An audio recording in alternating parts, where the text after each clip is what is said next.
Welcome in my English virtual classes. I am Mr. T.C. Kosle.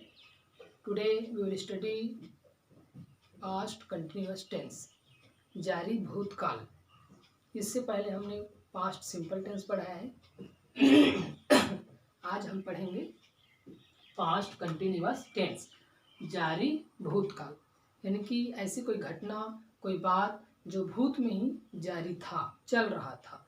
इस ऐसी घटनाओं या बातों का अगर जिक्र हम किसी वाक्य में करते हैं तब वहाँ पर होता है जारी भूतकाल, पास्ट कंटिन्यूअस टेंस।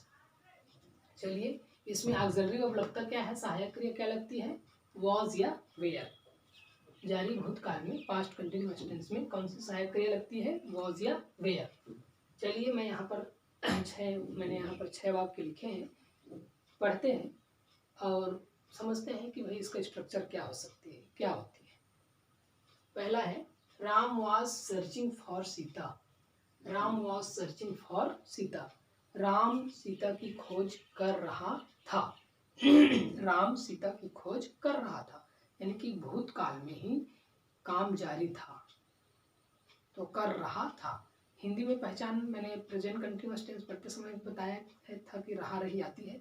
वैसे ही जब पास्ट कंटिन्यूअस टेंस आ रही है तो यहाँ पर भी रहा रही, रहा था, रही थी, रहे थे, ये आएगा हिंदी में। लेकिन अंग्रेजी में कैसे पहचानेंगे, सहायक क्रिया वॉज या वेयर होनी चाहिए और वर्ब के फर्स्ट फॉर्म के साथ क्या होनी चाहिए, आईएनजी होनी चाहिए। आगे बढ़ते हैं। I was studying in my school. I was studying in my school. मैं अपने पाठशाला में पढ़ रहा था। मैं अपने पाठशाला में पढ़ रहा था। I was studying in my school. तो यहाँ पर भी जो बातें लिखी है वो भूतकाल में जारी होने का संकेत करता है। We were following the corona guidelines। तीसरा नंबर है, We were following the corona guidelines। हम कोरोना के दिशा निर्देशों का पालन कर रहे थे। मान लीजिए कोरोना हट जाएगा, कोरोना का संक्रमण हट जाएगा, तब हम ऐसी बात करेंगे कि हम कोरोना के दिशा निर्देशों का पालन कर रहे थे। चलिए, 4 number, You were returning from foreign। You were returning from foreign। तुम विदेश से लौट रहे थे। You were returning from foreign। तुम विदेश से लौट रहे थे। तो ये भी भूतकाल में जारी होने का संकेत करता है। 5 number, Tinky and friends were playing in the backyard। Tinky and friends were playing in the backyard। टिंकी और उसके मित्र या मित्र जो है आंगन में खेल रहे थे।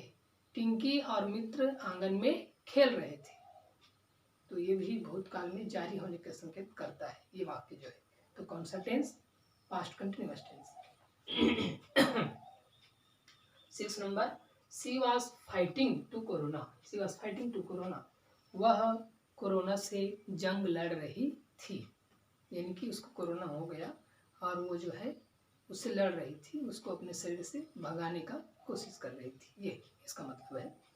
तो she was fighting to corona, वह कोरोना से जंग लड़ रही थी। She was fighting to corona, वह कोरोना से लड़ रही थी, जंग लड़ रही थी, मतलब।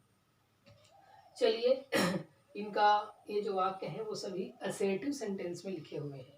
पास्ट कंटिन्यूअस टेंस के असर्टिव सेंटेंस सामान्य वाक्यों में लिखे हुए हैं। देख लीजिए इनका स्ट्रक्चर क्या है। पहले सब्जेक्ट प्लस वाज या वेयर प्लस आपका first form plus ING plus object. देख लीजिए सभी वाक्यों में इस स्ट्रक्चर का पालन किया गया है, नहीं किया गया है। पहले सब्जेक्ट देख लीजिए, Ram, I, we, you, Tinki and friends, she, ये सब्जेक्ट है, कर्ता है ना भाई। तो पहले सब्जेक्ट है सभी वाक्यों में है। फिर वाज या वेयर, या तो वाज होगा या वेयर होगा। वाज, वाज, वेयर, वेयर और यहाँ पर वाज, ठीक। यानी कि सब्जेक्ट के जस्ट बाद क्या है, वाज या वेयर। उसके बाद वर्ब का कौन सा फॉर्म, फर्स्ट फॉर्म। देख लीजिए, सर्च में आईएनजी लगा है तो सर्च जो है फर्स्ट फॉर्म है। स्टडी में ING, study, follow, return, play, fight, ये सब फर्स्ट फॉर्म में है। उसके साथ आईएनजी तो लगा हुआ है सभी में, देख लीजिए। प्लस ऑब्जेक्ट, जो बच गया वो क्या है, ऑब्जेक्ट है। तो इस फार्मूले के तहत पास्ट कंटिन्यूअस टेंस के जितने भी सेंटेंस हम बनाएंगे वो बनेगा ऐसे ही। यहाँ पर एक बात और, वॉज किसके साथ और वेयर किसके साथ। तो सिंगुलर नंबर जितने भी नाउन या प्रोनाउन होंगे सब्जेक्ट के रूप में वहाँ पर हमको वॉज लगाना है, और जो प्लूरल नंबर नाउन या प्रोनाउन होंगे सब्जेक्ट के रूप में वहाँ पर वेयर। यहाँ पर अपवाद है यू, यू के साथ वॉज लगना चाहिए नियमतः, लेकिन लगता है वेयर, इसको याद रखेंगे। यू के साथ हमेशा वेयर, उसके बाद बाकी सब जितने भी सिंगुलर नंबर प्रोनाउंस होंगे नाउन या प्रोनाउन उनके साथ was. I was, you were तो होगा I was, he was, she was, it was, Ram was, Sita was, यानी कि जितने भी सिंगुलर नंबर प्रोनाउन या नाउन होंगे उनके साथ वॉज। और वेयर किनके साथ, यू के साथ भी वेयर, उसके बाद we were, they were, Sita and Mita were, एक से ज़्यादा कहीं होंगे तो वेयर। चलिए इन्हीं वाक्यों का हमको अब निगेटिव सेंटेंस में कन्वर्ट करना है। तो मैंने यहाँ पर केवल फार्मूला लिखा है और निगेटिव में आपको कन्वर्ट करना है। चलिए देखिए, सब्जेक्ट ये उसका स्ट्रक्चर है, निगेटिव सेंटेंस का स्ट्रक्चर कैसे होगा। मैंने निगेटिव सेंटेंस नहीं बनाया है, उसको आपको बनाना है। यहाँ पर स्ट्रक्चर बस लिखा हूँ मैं। क्या है यहाँ पर देखिए, सब्जेक्ट प्लस वाज या were plus not plus form के साथ आएंगे प्लस ऑब्जेक्ट, यानी कि वॉज या वेयर जो ऑक्सिलरी वर्ब है, सहायक क्रिया है, उसके बाद नॉट लगा देने से बाकी जैसे तैसा रहेगा। नॉट लगा देने से वो जो है निगेटिव सेंटेंस में कन्वर्ट हो जाएगा, बदल जाएगा। तो आप इनको बना सकते हैं निगेटिव सेंटेंस में, जहाँ वाज है, जहाँ वेयर है, उसके बाद नॉट, बाकी जैसे का तैसा क्या हो जाएगी निगेटिव सेंटेंस। बहुत ही सिंपल आप बना सकते हैं, आपको बना करके दिखाना है। उसके बाद है इंट्रोगेटिव सेंटेंस।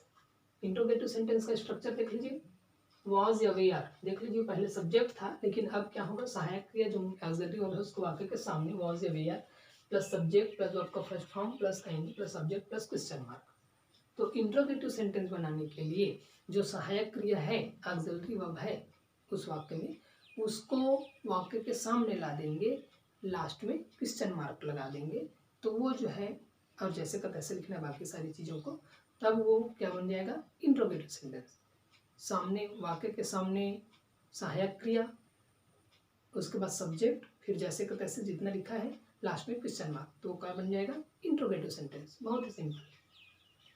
अब हमको इंट्रोगेटिव निगेटिव दोनों में बदलना है, तो क्या करना है, वॉज या वेयर जो ऑक्सिलरी वर्ब है उसको वाक्य के सामने लाना ही है, फिर सब्जेक्ट करना है, फिर नॉट कर देना है, बस बाकी जैसे का तैसा।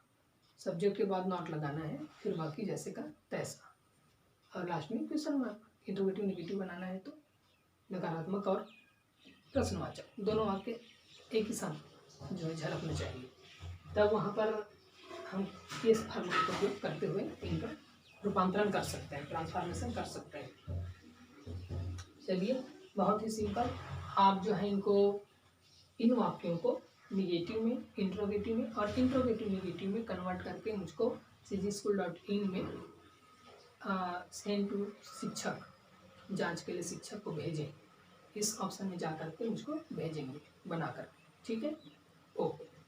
इसमें लिखा गया है homework, convert the above sentences into negative, interrogative and interrogative plus negative. ये जो एबव सेंटेंसेस हैं उनको निगेटिव, इंट्रोगेटिव और इंट्रोगेटिव निगेटिव में क्या करना है, कन्वर्ट करना है।